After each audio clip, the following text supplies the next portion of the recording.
بتبدأ قصتنا مع ست عجوزة لابسة فستان زفاف أبيض بيكون على سلم كهربائي خاص بفندق ومعاها كتاب مذكرات لونه أحمر، وبتكون في لحظات حياتها الأخيرة. وساعتها بتفتكر يوم جوازها ولما دخلت أسانسير الخاص بالفندق مع جوزها، وبتحكي بقى وبتقول إنه لما جوزها كارلوس رجع للبيت بيلاقي أخوه الصغير أوليفر متوتر وقلقان جدا. ساعتها بيحاول كارلوس إنه يضحكه، بيقول إنه مامته سلفته مبلغ وإنه مش بيعمل أي حاجة غير قانونية بعد كده علشان ما يموتش ويكون معاه طول حياته.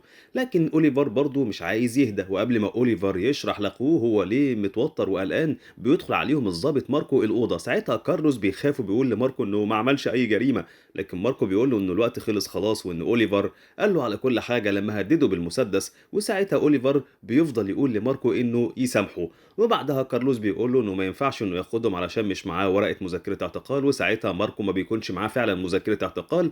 وساعتها ماركو بيضطر انه يهددهم بالمسدس علشان ياخدهم للمركز. وبعدها كارلوس بيبتدي يضايق وبيتخانق مع ماركو. ساعتها بيكون اوليفر بيساعد اخوه ماركو انه يبعد ماركو من طريقهم علشان يهربوه.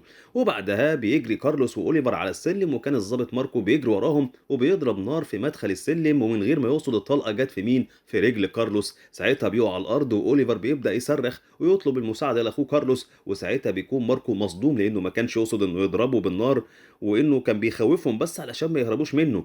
وبعدها بيسمعوا كلّهم صوت انفجار قوي من بعيد، لكن ما فيش صوت صراخ ولا صوت أجهزة إنذار بترن ولا أي حاجة. وساعتها بيوقّفوا على السلِّم، وكان جرح كارلوس بينزف دم جامد، وأوليفر ربط الجرح لكارلوس بقميصه وهو متضايق جدًا وغضبان. بعدها بيبدأ أوليفر يجري ورا ماركوس علشان يمسكه وينتقم لأخوه كارلوس، لكن ماركو بيهدّيه وبيقول له إنه يسكت. ساعتها أوليفر بيقول لماركو إنه لازم يودّي كارلوس لمستشفى، لكن بيرفض ساعتها ماركو لإنه متأكد إنه ممكن يعالجه في مركز الشرطة. وبعدها أوليفر بياخد كارلوس وبيبدأ ينزّله على السلم الدور الأخير تحت ومعاهم ماركو. وساعتها وهُم بينزلوا على السلم بيلاقي ماركو كتلة من الشعر على كتفه ما بيعرفش جات له منين. وبعدها هُم ال3 بيوصلوا الباب بس بيلاقوه مقفول. ساعتها بيكمّلوا نزولهم على السلم لتحت، لكن بيكون ساعتها إنهم مش واخدين بالهم من طول المسافة اللي بينزلوها على السلم. وبعدها بيلاقوا نفسهم إنهم لسه ما وصلوش وإن المكان والدور بيتكرر تاني معاهم.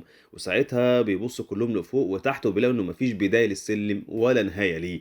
بعدها بيوقفوا وماركو بيطلب منهم إنهم ما يتحركوش من مكانهم، وبيبدأ ماركو بالجري سريع على السلم علشان يشوف أرقام الأدوار دي إيه، وبيحاول فتح كل الأبواب المقفولة. بعدها ماركو بيلاقي نفسه بعد الجري ده كله لتحت إنه ورا كارلوس وأوليفر وهو من فوق. ساعتها كارلوس افتكر نفسه إنه بيهلوس من كتر الألم وإنه اتجنن. بعدها طلع ماركو السلم مرة تاني وأوليفر بيحاول فتح الباب، لكن كل ده من غير أي فايدة. وساعتها بيرجع ماركو مرة تاني لنفس المكان وبيلاقي الاتنين الاخوات تاني، وبيتصدم لما بيشوفهم وإنه كان بس بيعمل اختبار علشان يتأكد إن اللي بيحصل ده حقيقي مش تخيلات. وساعتها بيرمي مفاتيحه لتحت علشان يعرف نهاية السلم ده فين، لكن فجأة بتجيلهم المفاتيح من فوق. بعدها ماركو بيطلع مسدسه بيهددهم بيه وبيسألهم إنهم شربوه أي حاجة من المخدرات، لكن ساعتها بيردوا عليه وبيقولوا له إنه ما حصلش وإنهم كمان معاه في نفس المشكلة وإنه السلالم دي ملهاش آخر.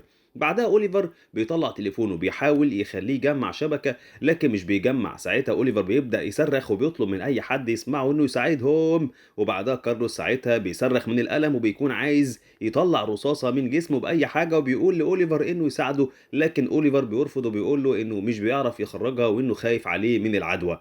بعدها ماركو بيكسر صندوق طفاية الحريق علشان يشغل المية وبيغسل جرح ماركوس، لكن ساعتها بيلاقي ازاز مية وبيغسل بيها جرح كارلوس.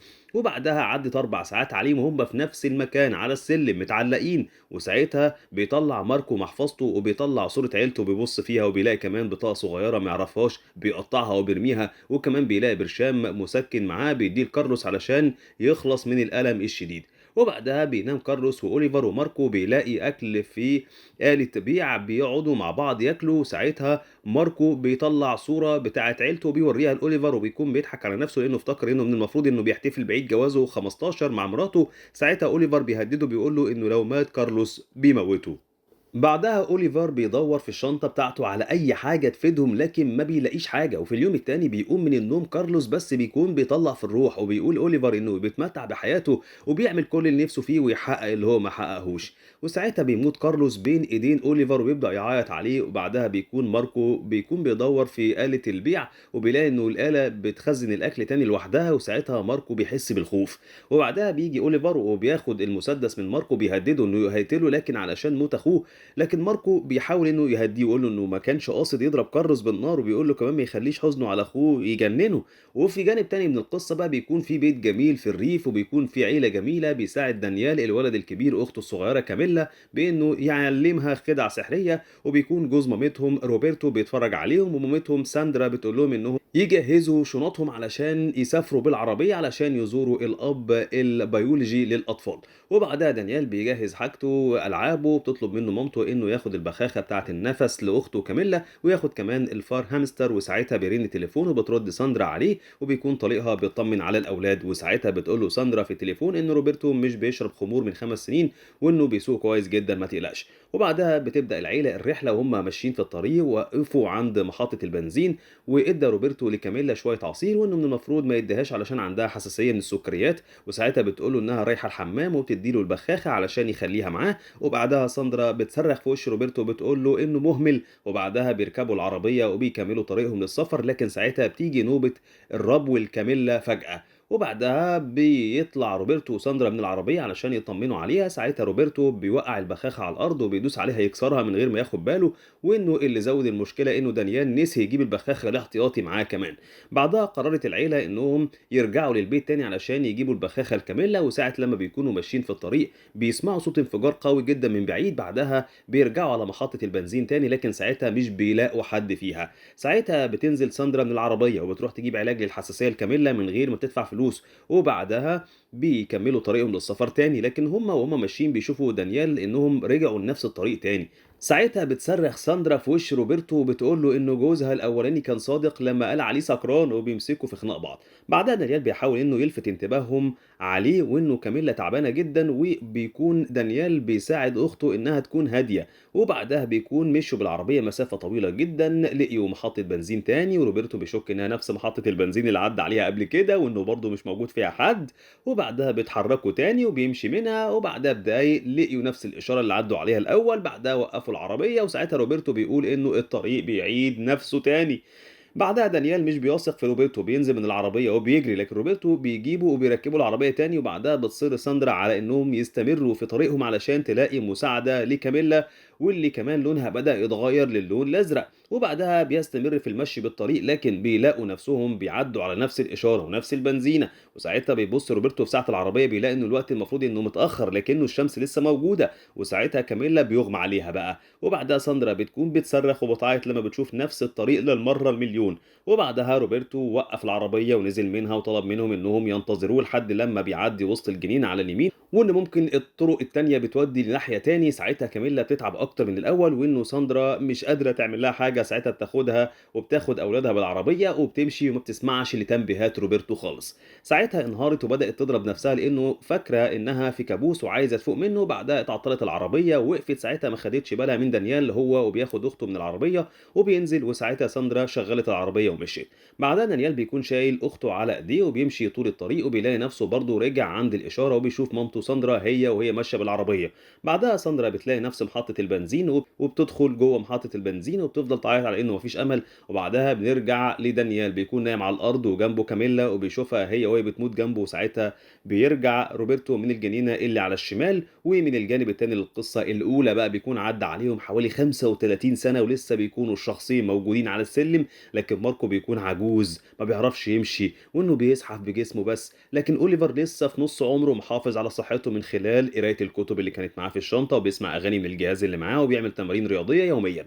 وكل يوم الصبح أوليفر بيطلع الأكل اللي جوه آلة البيع وكمان حاجته اللي جوه الشنطة وبيجي غيرها تاني، وساعتها عمل مجموعة كبيرة جدا من الحاجات اللي بيحتفظ بيها على السلم، وكمان عمل دوش من ازاز الميه بمقص الضوافر اللي بيكون في شنطته بيقص بيه برضه شعره وشنبه. لكن الجنب اللي بيكون ماركو موجود فيه مش مرتب، وبعض الأحيان أوليفر بيساعده وتقريبا إنهم اتجننوا، وبيجي وقت أوليفر بيصلي للهيكل العظمي اللي بيكون لاخوه كارلوس، وبيكون معاه في الصاله ماركو، وبيكون مغطين وشهم بأكياس ورق. وساعتها بيكون في كتابة كتير على الحيطان كاتبينها ماركو وأوليفر، بتكون بالنسبة لهم زي كتاب المذكرات، بيكتبوا عليها ذكرياتهم، وبيكون ماركو هو اللي بيكتب على الحيطة كل حاجة بيعملها علشان ما ينساش. وبيكتب كمان سنه وسن أوليفر وسن بناته اللي المفروض إنه دلوقتي وصلوا لسن البلوغ. ماركو كل يوم قبل ما ينام بيفضل يكرر اسمه علشان ما ينساش. وبنرجع تاني للسلم الكهربائي الخاص بالفندق اللي عليه الست العجوزة، وبيكون ساعتها الست ماتت أخيرا، وبيعدي واحد بياخد من إيدها